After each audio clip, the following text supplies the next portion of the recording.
ለምን ያስራል? ሃይማኖት እኮ ከችግር በላይ ነው። እግዚአብሔር እኮ ከትዳራችን በላይ ነው። እግዚአብሔር እኮ ከልጆቻችን በላይ ነው። ከተራበ ይልቅ የጠገበ ለመሰናከል ቀርቧል። ከጎደለው ይልቅ የሞላለት ለፈተና ቀርቧል። አንዳንዶች እግዚአብሔርን የችግር ቀን ወዳጅ ያረጉታል፣ በደስታ ቀን ጀርባ ይሰጡታል። ልጅ ስታገኙ ወዴት በረራችሁ? ቤታችሁ በትዳር ሲሞቅ ምን ነው የእግዚአብሔርን አገልግሎት አቀዘቀዛችሁ? እጆቻችንን ዘርግተን እግዚአብሔር የሰጠን ቀን ደስታችንን ከሌሎች ጋር ያከበርን እግዚአብሔርን ግን የረሳን ስንቶች ነን? እየራባችሁ ትጸልያላችሁ፣ እየጠማችሁ ታመልካላችሁ፣ ብትጎሳቆሉም በእግዚአብሔር ክንድ ላይ ታርፋላችሁ።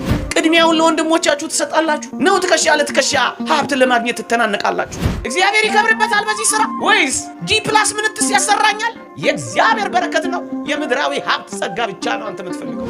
ወስሉ ሕማሙ መከራውን የሚያስብ ልብ ያለው ሰው ይሄን ዓለም መርገጥ ይችላል።